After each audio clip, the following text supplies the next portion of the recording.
Hey hi everyone, welcome back to the channel. कैसे हो आप सब? मेरा नाम है पीयूष गुप्ता और आप सबका स्वागत है हमारे इस अमेजिंग चैनल पे। आज के इस पार्टिकुलर लेक्चर के अंदर हम बात करने वाले हैं जावास्क्रिप्ट के एक और अमेजिंग प्रोजेक्ट के बारे में। ये प्रोजेक्ट आपको अंडरस्टैंडिंग देगा कि कैसे आप एक फंक्शनैलिटी को बिल्ड करते हो, साथ ही साथ कैसे आप लोकल स्टोरेज को इस्तेमाल करते हो। इसका नाम है नोट्स ऐप, जिसके अंदर जब आप जाओगे और टेक्स्ट एरिया के अंदर कुछ भी लिखोगे, let's say revise the DBMS and then आप ऐड नोट पे क्लिक करोगे तो ऑटोमेटिक यहाँ पे एक स्टिकी नोट आ जाएगा। ठीक है, कुछ इस तरीके का होवर इफेक्ट है। आप क्रॉस के ऊपर क्लिक करोगे तो ये स्टिकी नोट यहाँ से गायब हो जाएगा। राइट, साथ ही साथ आप अगर वेबसाइट को रीलोड भी करते हो, चाहे जितनी बार, आपका ये कंटेंट गायब नहीं होगा। राइट, इवन आप अगर इसी सेम होस्ट को दूसरे टैब के ऊपर एंटर करते हो तो भी आपको कंटेंट वहां पे वैसा का वैसा ही मिलेगा। तो इस तरह की फंक्शनैलिटी कैसे बनाते हैं, कैसे लोकल स्टोरेज को अपने जावास्क्रिप्ट के साथ सेट करते हैं और अपने फ्रंट एंड को डिजाइन करते हैं। राइट, ये सब कुछ आप इस पार्टिकुलर लेक्चर के अंदर सीखने वाले हो, तो मेक श्योर वीडियो को एंड तक देखना। एंड शुरू करते हैं। तो हम आ चुके हैं अपने विजुअल स्टूडियो कोड के ऊपर और शुरुआत करते हैं। तो सबसे पहले अपना HTML हम तैयार करेंगे और मैंने बॉयलर प्लेट को मंगा लिया है। यहाँ पे सिंपली हम टाइटल को पहले चेंज करते हैं और नाम रख देते हैं नोट्स ऐप। ठीक है, और बॉडी के अंदर आओ और सबसे पहले मारो एक हेडिंग। हेडिंग क्या होगी? Sticky notes, like this. ठीक है, सॉरी, या अब इसके बाद यहां पर हम क्या करेंगे, एक डिव बनाएंगे और डिव के अंदर हमारा जो इनपुट बॉक्स होगा ना, जिसके अंदर आप लिखोगे और एज अ नोट उसे भेजोगे, तो वो इनपुट के लिए हम क्या करेंगे, एक टेक्स्ट एरिया बनाएंगे और एक बटन बनाएंगे। राइट, तो अभी पहले मैं आपको दिखा देता हूँ यहाँ पे। ठीक है, स्टिकी नोट्स आ गया हमारी हेडिंग यहाँ पे। फाइन, तो इसके अंदर जाओ और सबसे पहले इसे एक क्लास दोगे, क्या, इनपुट बॉक्स, लाइक दिस। ठीक है, उसके बाद इसके अंदर हम टेक्स्ट एरिया को लेंगे। टेक्स्ट एरिया मंगाओ, नेम की जरूरत नहीं है, नेम हटा देते हैं। ठीक है, आईडी में आईडी इसको क्या देंगे, आईडी देंगे नोट इनपुट, लाइक दिस। ठीक है, उसके बाद प्लेस होल्डर, प्लेस होल्डर में हम रखेंगे right your note. Right, dot लगा दो, दो तीन। फाइन, अब ये करने के बाद हम क्या करेंगे, एक बटन बनाएंगे और बटन के पास होगा add notes, add note, note ही रखते हैं। ठीक है, फाइन। तो यहाँ पर आप देख सकते हो हमारा जो इनपुट सेक्शन है वो कुछ आ गया है, जहाँ पर यहाँ पे हम कुछ लिख देंगे और यहाँ हम बटन बनाएंगे, मतलब यहाँ पे आप क्लिक करोगे तो वो चीज़ यहाँ पर आ जाएगी। ठीक है, अभी ऐसा लग रहा है, बाद में इसकी पूरी UI अभी हम सेट करने वाले हैं, चिंता मत करो। अभी तो CSS हमने शुरू ही नहीं किया है। Fine, okay. अब इसके बाद क्या होगा, इसके बाद जो भी आप यहाँ पे लिखोगे और जब आप ऐड नोट के ऊपर क्लिक करोगे तो क्या होगा, वो पार्टिकुलर नोट्स यहाँ पर आ जाएंगे। ठीक है, जैसा मैंने आपको दिखाया था, यहाँ पर आ जाएंगे, यहाँ पर आ जाएंगे। तो उस चीज़ के लिए हमें क्या करना होगा, हमें एक डिव बनाना होगा और डिव का हमें जो क्लास है वो क्या रखना है, नोट्स कंटेनर, लाइक दिस। ठीक है, क्लास रख दी, आईडी भी रख देंगे इसकी, आईडी भी रख दो, आईडी रख देते हैं नोट्स, इसको हम कैमल फॉर्म में रख देते हैं। ठीक है, अभी बताऊंगा, हम आगे चल के काम करेंगे तब आपको समझ में आएगा। फाइन, तो इस तरीके से हमने हमारे डिव को बना लिया। तो आपके जो भी नोट्स बनेंगे, ठीक है, वो कहाँ दिखेंगे आपको, आपको यहाँ दिखेंगे, इस डिव के अंदर दिखेंगे। ठीक है, इतनी बात समझ में आई? फाइन, तो चलो अपनी CSS को ऐड करते हैं। तो उसके लिए क्या करते हैं, बताओ बताओ बताओ, लिंक करते हैं, लिंक। और इसके अंदर हम क्या करेंगे, अपनी style.css को डालेंगे। सिंपली लिखो style.css। Fine, okay, let's save it. HTML part इतना ही था, डोंट वरी, बहुत ज्यादा नहीं था। HTML इतना ही है, एक हेडिंग दी, एक इनपुट बटन लिया और एक एरिया ले लिया हमने, एक एरिया ले लिया जहां पे उन नोट्स को डिस्प्ले कराना है। बाकी जो कुछ भी हम करेंगे with the help of JavaScript and mainly JavaScript ही होगा, बाकी सुंदरता के लिए हम CSS करने ही वाले हैं। ठीक है, तो CSS पे आते हैं और शुरू करते हैं। तो सबसे पहले हमें क्या करना है, सबसे पहले हम एक जो हमारी पहले जो बॉयलर कोड होता है ना CSS का, वो पहले लिखेंगे। तो सबसे पहले बॉयलर कोड लिखेंगे जिसमें हम कहेंगे क्या, मार्जिन को आप कर दो क्या, 0। ठीक है, उसके बाद आप पैडिंग को कर दो 0, पैडिंग को कर दो 0। उसके बाद आप कर दो क्या, बॉक्स साइजिंग, बॉक्स साइजिंग क्या कर दो, बॉर्डर बॉक्स कर दो इसे। और उसके बाद फॉन्ट फैमिली हम क्या ले लें, फॉन्ट फैमिली में कुछ चेंज कर दूं क्या, let's make it Gill. Right, अभी देखते हैं, नहीं मज़ा नहीं आ रहा। Let's take it Georgia. Okay, not bad, इसे रहने देते हैं। ठीक है, फाइन। ये करने के बाद हम बॉडी लेंगे और अपने बॉडी के ऊपर क्या कहेंगे, बॉडी क्या है, बॉडी ये है। ठीक है, बॉडी ये आपका एलिमेंट है, इसके ऊपर सीएसएस लगाएंगे और मैं कहूंगा क्या, बैकग्राउंड आप रख दो लीनियर ग्रेडियंट। ठीक है, लीनियर ग्रेडियंट और 135 डिग्री पे, और दो कलर होंगे उसके अंदर, एक ब्लैक है एक थोड़ा सा ब्लूइश ब्लैक है आप कह सकते हो। ठीक है, क्या, तो ये हम बैकग्राउंड अपना सेट करेंगे। उसके बाद मैं कहूंगा कि इसकी मिनिमम हाइट दे दो, कि मिनिमम हाइट इतनी होनी चाहिए, वो कितनी हो जाए 100 VH, यानी कि मिनिमम हाइट इसकी कितनी होगी, ये पूरी देखो। ठीक है, हमारे पास इतनी हाइट आ चुकी है और बैकग्राउंड कलर कैसा दिख रहा है आपको, दिख ही रहा है। ठीक है, फाइन। और हम क्या करेंगे, हम रखेंगे इसकी पैडिंग। पैडिंग कितनी रख दें, पैडिंग रख देते हैं कुछ 30 पिक्सल के बराबर। ठीक है, अब यहाँ देख सकते हो। ठीक है, 30 पिक्सल के बराबर यहाँ पे पैडिंग सेट हो गई है। ओके, अब इसके बाद बारी आती है हाइट की। तो अब मैं क्या करने वाला हूँ, मैं डायरेक्टली यहाँ पर आपके सामने सिर्फ सीएसएस पूरा लिख दूंगा और आपको समझा दूंगा कि मैंने क्या क्या रखा है हर एक एलिमेंट के लिए। ठीक है, हम सीएसएस के ऊपर बहुत ज्यादा समय बर्बाद नहीं करेंगे, मैं आपको समझा जरूर दूंगा। तो सबसे पहले हेडिंग के लिए हम लिख देते हैं सीएसएस। तो हाइट का क्या है, मार्जिन टॉप हमने रखा है 5 EW। ठीक है, ऊपर से कितनी मार्जिन रहेगी, टेक्स्ट की अलाइनमेंट को हमने सेंटर करा है, कलर हमने FFF यानी कि व्हाइट टिश करा है, और मार्जिन बॉटम हमने करा है 20 पिक्सल, और फॉन्ट साइज रखा है 3 VW। ठीक है, तो अब देखना ये कैसा लग रहा है, कुछ ऐसा सा लग रहा है, राइट। ओके, देखो, समझे बात को। Okay, fine. तो ये करने के बाद अब हम करेंगे क्या, इनपुट सेक्शन। इनपुट सेक्शन कौन सा हमारा, इनपुट सेक्शन आपका ये वाला है, ये पूरा। ठीक है, तो इसके लिए काम करते हैं और हम ये जो इनपुट बॉक्स है ना, ये वाला, ये पूरी डिव जो हमारी है, अब हम इसके ऊपर अपनी सीएसएस सेट करेंगे। तो हमारा जो इनपुट सेक्शन है उसके अंदर हमारे पास इनपुट बॉक्स है। ठीक है, इनपुट बॉक्स क्या है, ये हो गया। उसके अंदर टेक्स्ट एरिया और बटन है, तो ये तीनों मैंने कर दिया, जैसे कि आप देख सकते हो, टेक्स्ट एरिया और बटन। तो अब इनपुट बॉक्स क्या है, इनपुट बॉक्स के अंदर मैं कह रहा हूँ, पहले तो इसको मैंने विड्थ दे दिया जो कि है 500 पिक्सल, मार्जिन मैंने ऑटो कर दिया है, बैकग्राउंड मैंने व्हाइट रखा है, पैडिंग मैंने दे दी है 15 पिक्सल, बॉर्डर रेडियस मैंने दिया है 12 पिक्सल। तो अगर आप यहाँ पे जाओगे और देखोगे तो यहाँ पे बॉर्डर रेडियस है हमारे पास। ठीक है, उसके बाद हमारे पास जो डिस्प्ले है उसे फ्लेक्स किया मैंने, क्योंकि इसके अंदर हमारा टेक्स्ट एरिया और बटन है। गैप रखा है, यानी टेक्स्ट एरिया और बटन के बीच में जो गैप है वो 10 पिक्सल का है। और बॉक्स शैडो क्या है, बॉक्स शैडो हमारे पास 0, 10 पिक्सल और 25 पिक्सल, राइट। ये थोड़ा थोड़ा आपको शैडो दिख रहा है कि नहीं, बस वही। Okay, fine. उसके बाद टेक्स्ट एरिया के बारे में बात करें तो फ्लेक्स मैंने 1 करा, हाइट मैंने 70 पिक्सल रखी है, बहुत ज़्यादा मतलब लेंदी नहीं किया है, जितनी रिक्वायरमेंट है उतना ही है यहाँ पर। फाइन। उसके बाद बॉर्डर नन है, आउटलाइन नन है, रिसाइज नन है, ये आपके टेक्स्ट एरिया के अंदर जो डिफॉल्ट आते हैं ना करेक्टर आपके प्रॉपर्टीज, वो सारी मैंने नन कर दी है। बॉर्डर ना हो, आउटलाइन ना हो, रिसाइज ना हो अपने आप, या वहाँ पे हमें ऑप्शन होता है कि हम उसे बड़ा छोटा कर सकते हैं टेक्स्ट एरिया को, वो चीज़ें अब मैंने हटा दी है। फॉन्ट साइज मैंने 14 पिक्सल कर दिया है। ठीक है, बटन के बारे में बात करें तो बटन का बैकग्राउंड कलर रख दिया है मैंने, बॉर्डर मैंने नन कर दिया है, कोई बॉर्डर नहीं होना चाहिए, पैडिंग सेट कर दिया, बॉर्डर रेडियस सेट कर दिया, कर्सर मैंने पॉइंटर करा है, और फॉन्ट वेट मैंने बोल्ड करा है। कर्सर पॉइंटर मतलब क्या होता है, जब भी आप ले जाओगे उसके ऊपर तो देखो, कर्सर को देखना, ये कर्सर है, जैसे अभी ये कैसे दिख रहा है, और जब मैं इसके ऊपर ले गया तो ये हैंडी हो गया। ठीक है, ये कैसे हुआ, जब मैंने पॉइंटर कर दिया इसकी वजह से हुआ।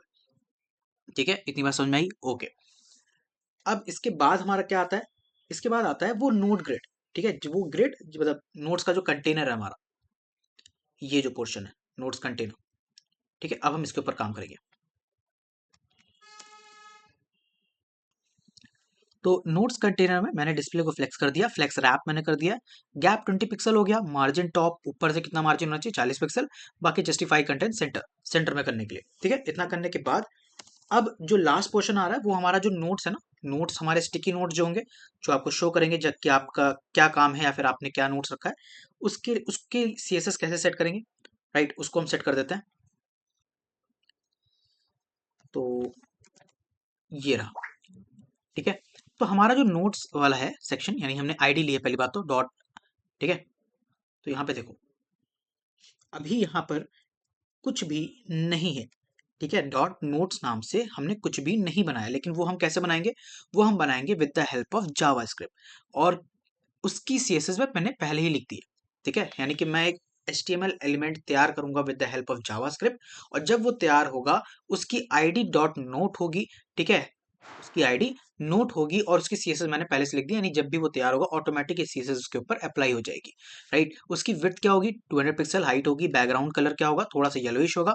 ठीक है, पैडिंग दे दी है, कर्सर पॉइंटर दे दिया है, बॉर्डर रेडियस दे दिया है, पोजीशन मैंने रिलेटिव रखी है, बॉक्स शैडो दे दिया है मैंने, ओवरफ्लो वाई मैंने ऑटो करा है, बाकी ट्रांसफॉर्म किया है, ट्रांजिशन रखा है।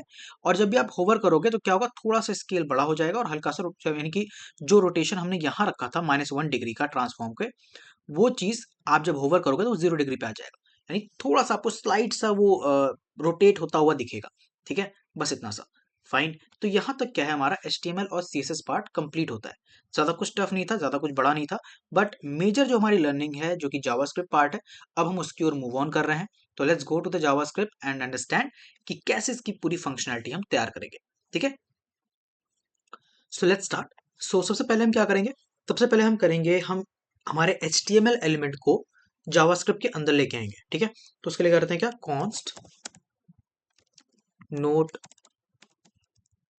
Note input equals to document dot get element by id, and inside of it I'll write note input like this। ठीक है, ये नोट इनपुट क्या है, ये नोट इनपुट यहाँ से आया है। देखो, टेक्स्ट एरिया हमारा, आईडी क्या है, नोट इनपुट। तो सबसे पहले हम क्या ला रहे हैं, टेक्स्ट एरिया, और दूसरा हम क्या लेके आएंगे, ये नोट्स कंटेनर। फाइन, तो लिखेंगे क्या, const notes container equals to document dot get element by ID, और छटाछट यहाँ से जाते हैं और इस आईडी को कॉपी करते हैं और लाके यहाँ पे पेस्ट कर देते हैं लाइक दिस। फाइन, चलो इतना काम तो हो गया। अब ये करने के बाद सबसे पहले क्या करेंगे, देखो हम क्या करना चाहते हैं, हम नोट्स को ऐड करना चाहते हैं, तो एक फंक्शन बनाते हैं ऐड नोट का, फंक्शन ऐड नोट। ठीक है, और ये बनाने के बाद सबसे पहले क्या करेंगे, सबसे पहले हमें क्या करना है कि जो भी हमारा कंटेंट इसके अंदर हम लिख रहे हैं टेक्स्ट एरिया के अंदर, ठीक है, वो सारा कंटेंट हमें मिल जाए। तो टेक्स्ट एरिया के अंदर कंटेंट कहाँ से आ रहा है, नोट इनपुट के थ्रू आ रहा है। राइट, नोट इनपुट ही तो टेक्स्ट एरिया है। ठीक है, तो लिख लो यहाँ पे क्या, const text equals to note input dot value, जो भी वैल्यू हमें वहां से मिल रही है। ठीक है, तो नोट इनपुट यानी कि टेक्स्ट एरिया के अंदर जो भी वैल्यू है वो हमें यहाँ से मिल जाएगी। एक इंपॉर्टेंट चीज कि मान लो आप यहाँ पे ABCD या फिर कुछ भी लिख रहे हो, ठीक है, तो ये तो आपको नोट्स के अंदर मिल जाएगा, बट लेट्स से कि मैं ऐसे ढेर सारा गैप बनाता हूँ, उसके बाद यहाँ पे कुछ कंटेंट लिखता हूँ, तो उससे क्या होगा, ये सारा गैप भी तो आ जाएगा और ये मुझे नहीं चाहिए। तो वो हटाने के लिए क्या करते हैं, वो हटाने के लिए सिंपली हम यहाँ पे आगे डॉट ट्रिम लिख देते हैं, कुछ इस तरीके से। बात समझ में आ गई है ना। और इन केस अगर हमने कुछ लिखा ही नहीं है और हम जबरदस्ती क्या कर रहे हैं, हम जबरदस्ती इस बटन के ऊपर क्लिक कर रहे हैं ऐड नोट के, ठीक है, तो उस टाइम पर सिंपली क्या हो जाए, ये रिटर्न कर जाए फंक्शन, यानी कुछ हो ही ना। Fine, okay. लेकिन अगर कुछ कंटेंट लिखा हुआ है, इन दैट पार्टिकुलर केस आप क्या करो, आप नोट्स को पहले तैयार करोगे, क्रिएट नोट, क्रिएट नोट, क्या हो रहा है ये, क्रिएट नोट लाइक दिस। ठीक है, क्रिएट नोट, और उसके अंदर आप इस टेक्स्ट को भेज दोगे। ये क्रिएट नोट क्या है, भाई साहब मुझे कुछ नोट्स चाहिए ना यहाँ पे, तो वो नोट्स बनाने पड़ेंगे। अभी तो हमने बनाया नहीं है, इस नोट्स कंटेनर के अंदर तो अभी हमारे पास कुछ है नहीं, तो वो नोट्स हमें बनाने हैं। तो कैसे बनेगा वो, चलो वो समझ लेते हैं। तो लिखेंगे क्या, फंक्शन क्रिएट नोट, इसके अंदर हमने ये टेक्स्ट मंगाया, तो वो टेक्स्ट मंगा लेते हैं यहाँ पे। ठीक है, फाइन, और अब इसका काम शुरू करते हैं। तो हमें क्या करना है, हमें एक डिव बनाना है, डिव के अंदर हमारे पास उसकी जो क्लास होगी वो क्या होगी, क्लास होगी वो ये नोट्स के बराबर। ठीक है, इसका हमने CSS यहाँ पे लिख ही दिया था, तो वही हमें बनाना है। तो हमारे पास एक डिव होगा, डिव के अंदर क्लास होगी नोट, डिव का जो HTML होगा वो लिखना है हमें। ठीक है, और बाद में जो भी हमारा जो डिव तैयार हुआ है उसे हमें इस नोट्स कंटेनर के अंदर डाल देना है, नोट्स कंटेनर के अंदर डाल देना है। ये काम हमें करना है इस पार्टिकुलर फंक्शन की मदद से। ठीक है, तो देखो कैसे करते हैं। सबसे पहले हम कहेंगे const note equals to document dot create element. कोई एलिमेंट हमें तैयार करना है तो हमें क्रिएट एलिमेंट लिखना होता है। क्रिएट एलिमेंट, और कौन सा एलिमेंट? डिव। तो मैं डिव तैयार करना चाहता हूँ। ठीक है, और उस डिव यानी कि ये जो नोट है, ये नोट ही हमारा डिव है, याद रखना। तो note dot class class name equals to क्या हो जाए? नोट। ये जो हमने डिव बनाया है, इस डिव को हमने क्लास दे दी क्या? नोट। ठीक है, ये इतना काम आपको करना था। अब ये करने के बाद हम लिखेंगे नोट डॉट इनर HTML, यानी हमने क्लास दे दी, डिव एलिमेंट बना दिया। अब उसके अंदर का कंटेंट, तो उसके अंदर का जो कंटेंट है वो क्या होगा? चलो मैं नीचे लिख देता हूँ। हमें लेना है उसके अंदर एक स्पैन, और स्पैन का हमें जो क्लास देनी है, उसकी क्लास नेम नहीं आएगा, क्लास आएगा, क्योंकि हम सिंपल HTML के साथ काम कर रहे हैं। ठीक है, तो उसकी जो क्लास होगी वो होगी क्या? डिलीट। और उसके बाद जब भी उसके ऊपर हम क्लिक करेंगे, तो एक फंक्शन कॉल होगा। फंक्शन क्या कॉल होगा? फंक्शन का नाम होगा delete note. Delete note, right.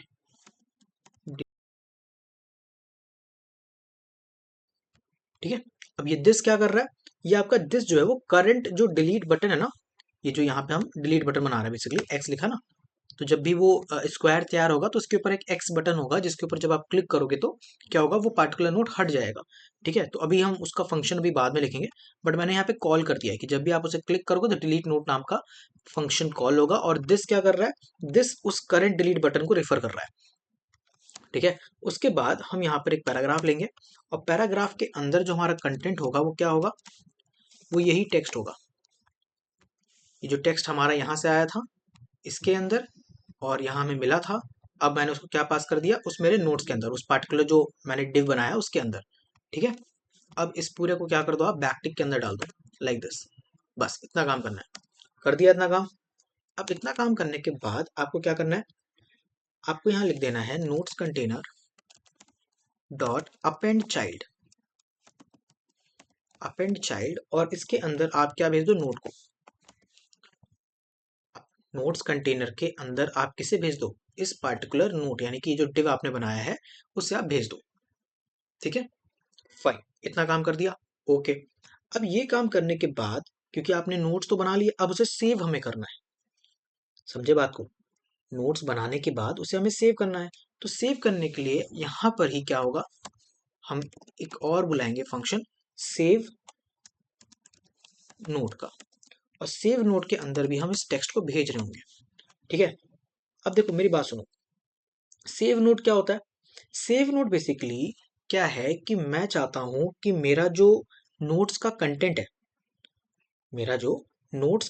वो कहाँ चला जाए? लोकल स्टोरेज के पास चला जाए। ठीक है, नोट्स बनाने के बाद इसी जो कंटेंट जो मैंने लिखा है यहाँ पर, इस पूरे को मैं क्या कर दूंगा? इस पूरे को मैं भेज दूंगा किसके अंदर? लोकल स्टोरेज के अंदर। ठीक है, ओके। तो यहाँ पे हम अपना फंक्शन तैयार करेंगे सेव नोट का। तो मैं लिख रहा हूँ क्या? Function save note, like this. इसके अंदर मैं भेज रहा हूँ टेक्स्ट को, और दैट्स इट। इसके अंदर आएंगे और यहाँ पे लिखूंगा क्या मैं? कॉन्स्ट नोट्स इक्वल्स टू, क्योंकि नॉर्मली इसके अंदर जितने भी नोट्स अभी तक बने हैं, ठीक है, वो सारे इसके अंदर आएंगे। तो जेसन डॉट पार्स, ठीक है, जेसन डॉट पार्स। उसके बाद हम क्या करेंगे? लोकल स्टोरेज का इस्तेमाल करने वाले हैं। ठीक है, अगर आपको समझ में नहीं आ रहा तो चिंता मत करो, मैं दोबारा से एक्सप्लेन करूंगा। ठीक है, सबसे पहले क्या कर रहे हैं? सबसे पहले हम करने वाले हैं, सबसे पहले लोकल स्टोरेज से जितने भी पुराने नोट्स हैं उनको हम ले रहे हैं। ठीक है, मल्टीपल टाइम्स चला चुके होंगे, उसके बाद कर रहे हैं, तो कुछ ना कुछ तो लोकल स्टोरेज के अंदर जा चुका है। तो उस पूरे को पहले ले आओ बाहर। तो पहले लोकल स्टोरेज से सारे पुराने नोट्स को लिया जाता है। तो यहाँ पे लिखेंगे क्या? Local storage dot get item notes. ठीक है, और अगर नहीं है अंदर कुछ भी, तो उस टाइम पे ब्लैंक एरे मुझे सबमिट कर दो। ठीक है, ओके। और उसके बाद ये काम करने के बाद अब आते हैं मेन चीज पे। यहाँ पर हम एक नया नोट का एरे, मतलब नया नोट हम एरे के अंदर ऐड करेंगे और लोकल स्टोरेज में वो सेव हो जाता है। ठीक है, कैसे होगा देखना। नोट्स, ये जो नोट्स है, ठीक है, पुराना जितना भी एलिमेंट था लोकल स्टोरेज के अंदर उसको बुलाया, और उसके बाद नोट्स डॉट पुश, उसके अंदर मैंने और एलिमेंट पुश किया। पुश मैंने क्या किया, मैंने पुश किया टेक्स्ट को। ठीक है, बात समझे। मैंने क्या कर रहा हूं, मैंने पहले तो सारे जितने भी एलिमेंट्स थे उसके अंदर पहले से लोकल स्टोरेज के अंदर, उसे मैंने बुलाया इस नोट्स नाम के साथ, इस नोट्स की के साथ जितने भी आइटम थे उन सबको मैंने लाया, और उसके अंदर मैंने ये जो नया टेक्स्ट था, ठीक है, ये जो नया अभी आपने टेक्स्ट टाइप किया टेक्स्ट एरिया के अंदर, उसको मैंने पुश कर दिया। ठीक है बात को, फाइन। अब ये करने के बाद एक लाइन और इंपॉर्टेंट आपको लिखनी है। वो क्या लिखनी है, आपको आइटम सेट करने हैं। ठीक है, अब बुला तो रहे हो लेकिन उसको सेट भी तो करोगे, बताओ, है ना। तो वो काम कर लेते हैं। नोट्स नहीं, local storage dot set item, and इसके अंदर जो की होने वाली है वो क्या होने वाली है, नोट्स नाम से, कॉमा। अब जो लोकल स्टोरेज है वो ना जेसन नहीं समझता, वो क्या समझता है, वो समझता है स्ट्रिंग, वो सिर्फ स्ट्रिंग स्टोर करता है। तो हमें लिखना पड़ेगा Jason dot stringify and notes like this, like this.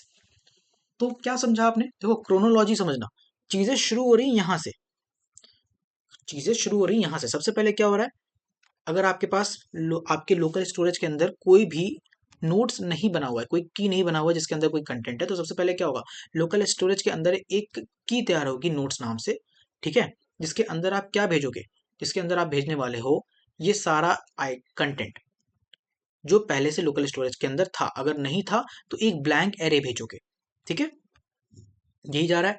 अब देखो मेरी बात समझो, यहाँ पर क्या हो रहा है, सबसे पहले मैंने क्या करा, मैंने करा कि जो लोकल स्टोरेज के अंदर जितना भी आइटम है उन्हें बुला लो। इट्स इस पर्टिकुलर नोट्स की के साथ जितना भी आइटम उसे बुला लो, उसके अंदर आप जो नया टेक्स्ट लाया है उसको पुश कर दो। ठीक है, बस। और लोकल स्टोरेज के अंदर अब जो ये जो नोट्स था, ये जो नोट्स नाम का की था, उसके अंदर इस पूरे एलिमेंट को अब दोबारा से आप रिफ्रेश करके डाल दो। ठीक है, तो वो काम मैंने कर दिया। अगर अभी तक कुछ कंटेंट नहीं बना हुआ था तो उस टाइम पर क्या हो रहा था, मेरे नोट्स के अंदर क्या आ रहा था, एक ब्लैंक एरे। तब उसके अंदर टेक्स्ट पुश हो रहा था और फिर क्या हो रहा था, सेट हो जा रहा था मेरे लोकल स्टोरेज में ये नोट्स नाम का की और उसके साथ कंटेंट। ठीक है, फाइन। अब देखना, लोकल स्टोरेज के अंदर जब भी कोई कंटेंट हम स्टोर करते हैं वो स्ट्रिंग फॉर्म में करते हैं, इसीलिए मैंने जेसन डॉट स्ट्रिंगिफाई लिखा है यहाँ पे। लेकिन बुलाते समय मुझे तो वो जेसन फॉर्मेट में ही चाहिए, तो मैंने जेसन डॉट पार्स लिख लिया। ठीक है, जब मैं बुला रहा हूँ, जब मेरे पास कंटेंट आ रहा है तो वो स्ट्रिंग के फॉर्म में ही आएगा, लेकिन मुझे चाहिए वो जेसन में, तो मैंने जेसन डॉट पार्स लिख दिया था। बस इतना सा काम था। ठीक है, इतनी चीज समझ में गए। तो आपको जब भी कुछ सेट करना है लोकल स्टोरेज के अंदर तो सेट आइटम रखो, और जब भी कुछ गेट करना है तो गेट आइटम रखो। बस इतना काम था। ठीक है, ये चीज समझ में आ गई।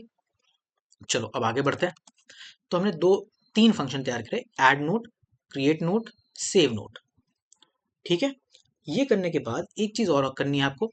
ये जो देख रहे हो आप, जो मैंने HTML तैयार किया था उसके अंदर एक डिलीट नोट हमने रखा था ना, ये फंक्शन भी हमने तैयार किया था कि जब भी आप उस क्रॉस के ऊपर क्लिक करो, राइट,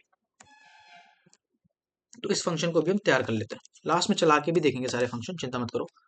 ठीक है, लगता है मेरा जो को पायलट है वो नींद से जग चुका है, तो इसको सुला देते हैं दोबारा से। फाइन। और डिलीट एलिमेंट के अंदर मैं सिंपल डिलीट नोट के अंदर सिंपल एलिमेंट लिख देता हूँ। ठीक है, EL। अब मैं लिख देता हूँ क्या, कॉन्स्ट नोट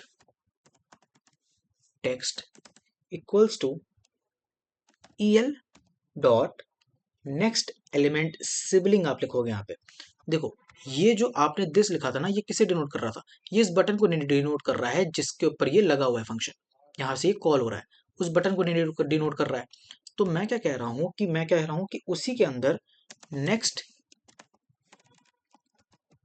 एलिमेंट सिबलिंग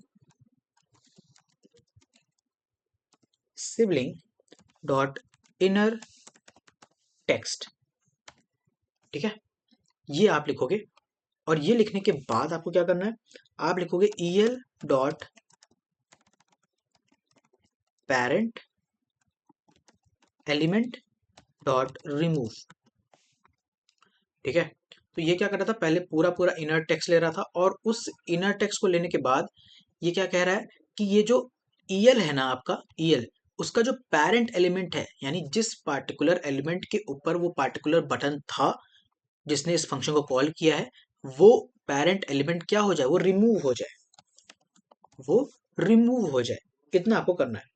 ठीक है, और मैंने उससे पहले क्या कर लिया था कि जो भी एलिमेंट, जो भी पार्टिकुलर नोट्स था, उसका जो भी टेक्स्ट था, मैंने निकाल करके एक वेरिएबल के अंदर स्टोर कर लिया, वो किया इसकी मदद से। और उसके बाद मैंने क्या कहा कि उस पूरे नोट्स को, यानी जो उसका पेरेंट एलिमेंट है, जो डिव है, उसको डिलीट कर दो। अब डिलीट करने के बाद एक इंपॉर्टेंट टास्क ये आता है कि भाई मुझे एक काम और भी तो करना है। क्या? मुझे जो काम करना है वो ये है कि मुझे लोकल स्टोरेज से भी तो उसको मिटाना पड़ेगा। मैं जब डिलीट कर रहा हूँ, मैं उस एलिमेंट को, उस पार्टिकुलर डिव को हटा रहा हूँ, लेकिन लोकल स्टोरेज में तो बना हुआ है। तो दोबारा से रीलोड जब करोगे वेबसाइट को, तो लोकल स्टोरेज से फिर आ जाएगा, है ना? तो हमें हटाना भी तो है। तो ठीक है, हटा देते हैं, उसमें कौन सी बड़ी बात है। तो मैं क्या कह रहा हूँ, मैं यहाँ पे क्या कहूँगा, let notes equals to JSON dot parse local storage dot get item और नोट्स।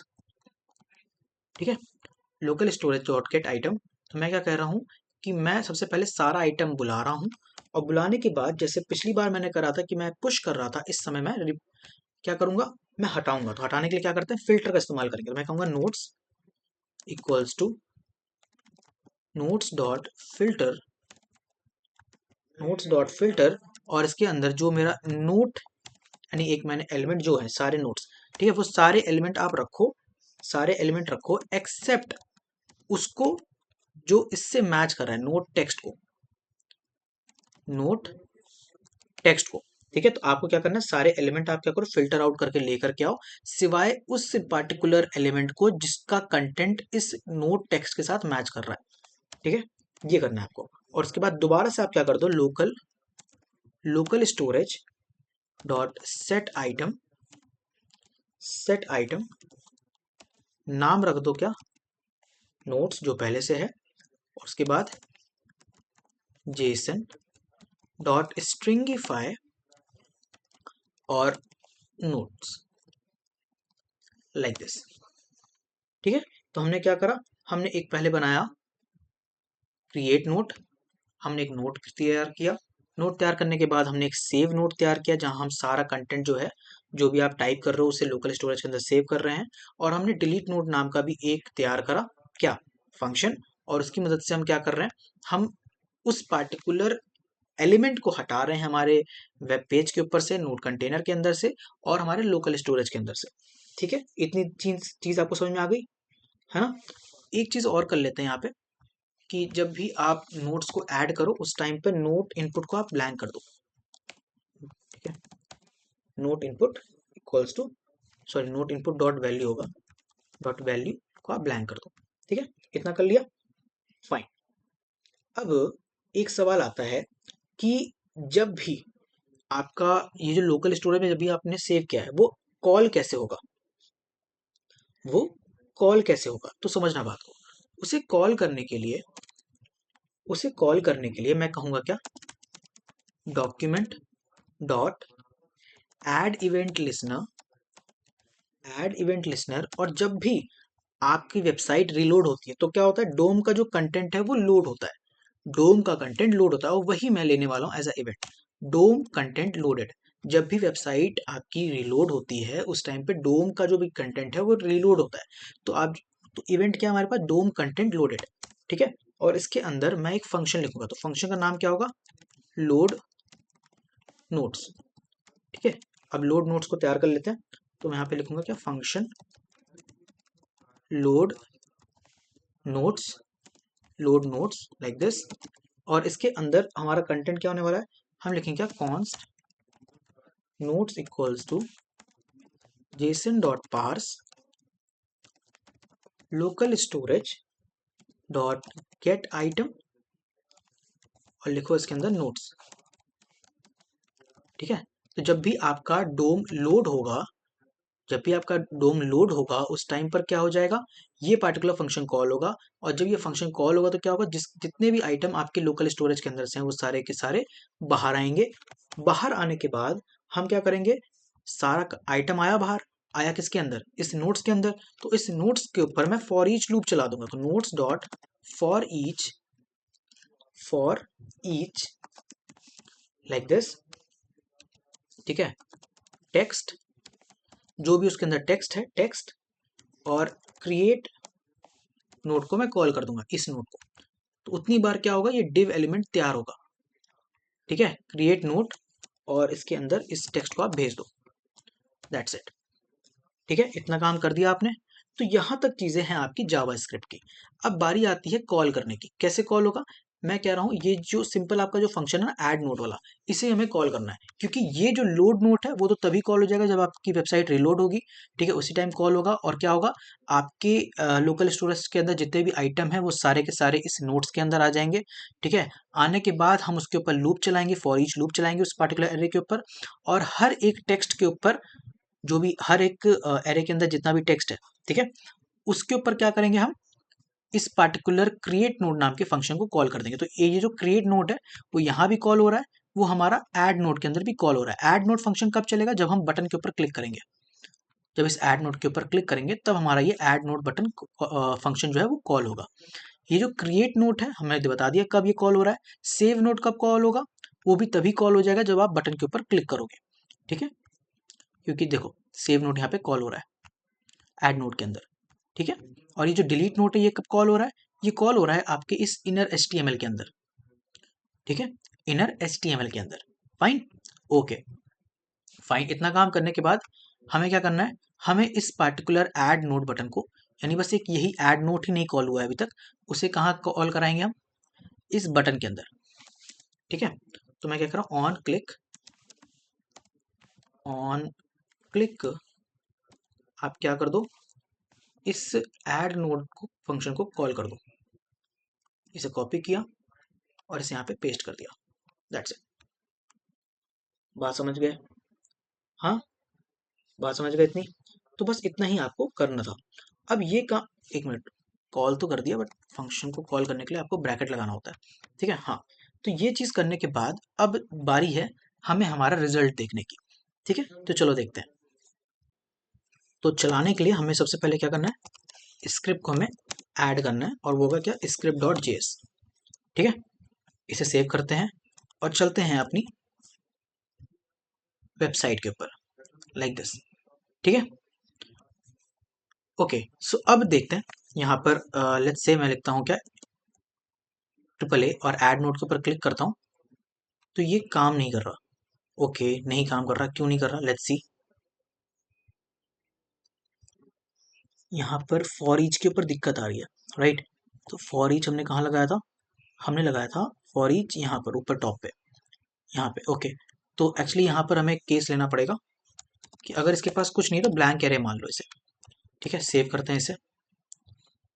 अब अगर मैं यहाँ पे लिखता हूँ कुछ भी, AAA ऐड नोट, ओके, अभी भी चीज़ें नहीं काम कर रही हैं, फाइन। तो फाइन फाइन, हमने 2 बार यहाँ पे ऑन क्लिक हो गया, ठीक है। तो इसको हटा देते हैं यहाँ से एंड इसे सेव करते हैं दोबारा से, एंड लेट्स सी कि शायद इस टाइम चल जाना चाहिए, नोट, एंड यस, ये देखो चल गया फाइनली, राइट। तो आप जैसा कि देख सकते हो यहाँ पे हमारा स्टिकी नोट आ चुका है। और अगर मैं इस एक्स के ऊपर क्लिक करता हूँ तो ये नहीं डिलीट हो रहा, ओके फाइन। इंस्पेक्ट करते हैं, कंसोल पे चलते हैं, और ये कह रहा है क्या, that can not read the delete note, okay, inner text को ये नहीं रीड कर पा रहा, फाइन, ओके, इनर टेक्स्ट को ये नहीं रीड कर पा रहा है, ओके। हमने स्पेलिंग यहाँ गलत लिख दिया, it will be sibling, next element sibling, okay. तो आई गेस अब कर जाना चाहिए। अगर मैं यहाँ पर, अब मैं क्लॉज पे क्लिक करता हूँ तो यस, जैसा कि आप देख सकते हो, ठीक है, फाइन फाइन। तो अब मेरे ख्याल से हमारा जो ऐप है वो परफेक्टली तैयार हो चुका है। एक कंडीशन जिस पे आपको ध्यान देना है वो ये है कि जब भी आपका जो डोम है वो कंटेंट लोड होगा तो उस टाइम पर जब आपका नोट्स है यानी जब आप लोकल स्टोरेज से आइटम गेट कर रहे हो तो हो सकता है कि वहाँ पे कोई आइटम हो ही ना, ठीक है। तो आपको ये चीज़ रखना जरूरी है कि आप यहाँ पे लगा दो क्या कंडीशन कि अगर नहीं है कंटेंट तो उस टाइम पे एक ब्लैंक एरे मुझे दे देना। ये चीज़ नहीं रखोगे तो स्टार्टिंग से ही नहीं चलेगा, ठीक है। तो ये इतना पोर्शन पुट करना मत भूलना। बाकी सब चीज़ें तो हमने समझ ही ली हैं, ठीक है। ओके, तो अब आराम से अपने पूरे इस ऐप को देखते हैं कि हमारा ऐप कैसे वर्क कर रहा है, कैसा दिख रहा है और कैसे इसकी फंक्शनैलिटी काम कर रही है, ठीक है। तो सबसे पहले यहाँ पे लिखेंगे क्या, पहला नोट डालते हैं, solve two DSA question like this, ठीक है। और मैं क्या करता हूँ, ऐड नोट करता हूँ। तो देखो मेरे पास यहाँ पे नोट आ गया, ठीक है। इसके बाद मैं करता हूँ रिवाइज एसक्यूएल क्वेरी। तो मेरा सेकेंड नोट यहाँ पे आ गया। जब मैं इसके ऊपर होवर कर रहा हूँ तो थोड़ा सा इफेक्ट आपको जो रोटेट का है, ठीक है, मैंने लगाया था सीएसएस में, वो दिख रहा है। अब अगर मैं इंस्पेक्ट करता हूँ और एप्लीकेशन के ऊपर जाता हूँ तो यहाँ पे आपको दिखेगा लोकल स्टोरेज। इसके ऊपर आप क्लिक करोगे तो यहाँ पर आपको मिल रहा है क्या, HTTP लोकल होस्ट। ये जो लोकल होस्ट है ना आपका, इसी के ऊपर आपका ये सारा कंटेंट जो आपका टेक्स्ट है, टेक्स्ट एरिया का, वो स्टोर हो रहा है। किसी और होस्ट नंबर के साथ अगर आप जाओगे, लेट्स से दोबारा से आप अपने HTML को लाइव करते हो और वो आपके लोकल होस्ट 5501 की जगह 5500 पे ओपन होता है, तो उस टाइम पे ये कंटेंट आपके सामने विजिबल नहीं होगा दोबारा से, ठीक है। तो वो होस्ट नंबर, ये जो होस्ट है, ठीक है, ये सेम होना चाहिए। इसके ऊपर क्लिक करोगे तो देखो ये आपका की है, की का नाम है नोट्स, और वैल्यू क्या है दिखाता हूँ। वैल्यू क्या है, एक एरे है, एरे के अंदर हर एक कंटेंट, ये जो टेक्स्ट है वो ऐड हो रहा है। तो पहला क्या है, सॉल्व टू डी ऐसे क्वेश्चन, दूसरा क्या है, रिवाइज एसक्यूएल क्वेरी। अभी मैं यहाँ पे और लिख देता हूँ, लेट्स से क्या लिख दूँ यहाँ पे, प्रैक्टिस जावा स्क्रिप्ट, ठीक है। और ऐड नोट पे क्लिक करूंगा तो देखो प्रैक्टिस जावा स्क्रिप्ट यहाँ पे ऐड हो गई, ठीक है। तो इस तरीके से आपका लोकल होस्ट पे आपका जो लोकल स्टोरेज सेट होता है वो कुछ इस तरीके से काम करता है, ठीक है। इतना समझ में आ गया, ओके फाइन। तो यही काम है, इतनी चीज़ है। बाकी आप जब इस क्रॉस के ऊपर क्लिक करोगे तो हट जाएगा, ठीक है, और वो लोकल स्टोरेज से भी चला जाएगा। दिखाता हूँ, देखो चला गया ना। पहले वाले को कट कर दूं तो पहला वाला चला गया, इस तरीके से। और फिर से यहाँ पे लिख देते हैं टू डीएसए, ठीक है। तो अब अगर मैं अपनी वेबसाइट को रीलोड करता हूँ तो देखो चाहे जितनी बार रीलोड करूँ मेरा कंटेंट गायब हो ही नहीं रहा। क्यों नहीं हो रहा, क्योंकि लोकल स्टोरेज पर मैंने जा करके ये सारा सारा कंटेंट सेव किया था। अब अगर मैं एक नया टैब ओपन करता हूँ और वहां पे भी जाकर मैं लिखता हूँ लोकल होस्ट 5501 और एंटर करता हूँ तो देखो फिर मुझे डाटा मिल रहा है। क्यों, क्योंकि आप क्या कर रहे हो, आप उसे, आप इस पूरे कंटेंट को लोकल स्टोरेज से ले करके आ रहे हो, ठीक है। तो आपके इस पार्टिकुलर होस्ट पर आपका ये सारा सारा जो कंटेंट है, रिवाइज एसक्यूएल क्वेरी 2DS से जो भी आप लिख रहे हो वो सब जा रहा है वहां पर, सेव हो रहा है और वहां से आपका उठ करके आ रहा है आपके वेब पेज के ऊपर, ठीक है। So this is how your complete app and the complete functionality of your notes app is working. And I hope आपको समझ में आ गया होगा। If you do, then make sure that you hit the like and subscribe button. And this is all about today's video. Thank you so much for watching. Goodbye.